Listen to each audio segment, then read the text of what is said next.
গ্রীষ্মের দাবদাহ গরম হোক কিংবা শীতকালের হাড় কাঁপানো শীত, সে যে ঋতুই হোক না কেন, প্রত্যেকটা দিনই যেমন আনন্দ এবং উত্তেজনা নিয়ে আসে, তেমনি প্রত্যেক সন্ধেবেলায় এক কাপ গরম চায়ের সাথে স্ন্যাক্স উপভোগ করার ইচ্ছেটাও অনেক গুণ বাড়িয়ে দেয়, তাই না? হ্যাঁ বন্ধুরা, আজ আপনাদের সঙ্গে শেয়ার করব খুবই মজাদার এবং সুস্বাদু একটি রেসিপি, যেটা বানাতে জাস্ট 10 থেকে 15 মিনিট সময় লাগবে। তো এটা বানানোর জন্য প্রথমে আমি 2 কাপ আটা নিয়ে নিয়েছি। এর মধ্যে দিয়ে দিচ্ছি পরিমাণ মতো সামান্য একটু লবণ। এরপর সামান্য পরিমাণ জল দিয়ে এটা মেখে নিতে হবে। একবারে পুরো জলটা দিতে যাবে না, সেক্ষেত্রে নরম হয়ে যেতে পারে। আটা মেখে নেওয়া হয়ে গেলে এর থেকে লেচি কেটে নিতে হবে। এর থেকে আমি 4টে লেচি কেটে নেব। এখানে আপনারা আপনাদের পছন্দ মতো লেচি কেটে নেবেন। এবার লেচিগুলোকে এক সাইডে রেখে দেব।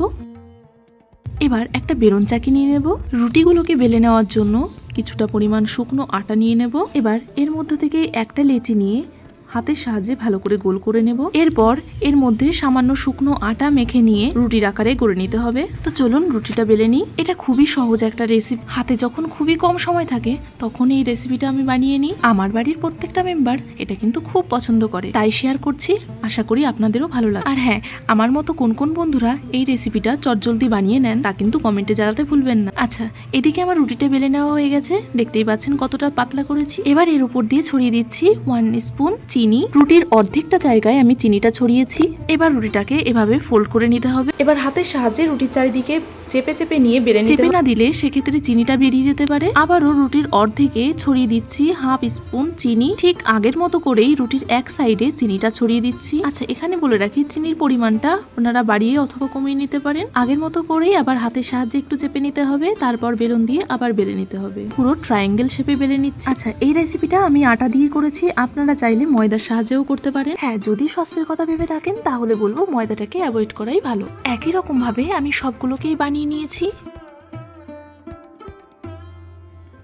এবার ভেজে নেওয়ার পালা। এর জন্য নিয়ে নিয়েছি একটা কড়া গরম করে দিয়ে দিচ্ছি পরিমাণ মতো সাদা তেল। তেলটা সামান্য গরম হয়ে আসলেই এর মধ্যে একটা করে রুটি দিয়ে ভেজে নেব।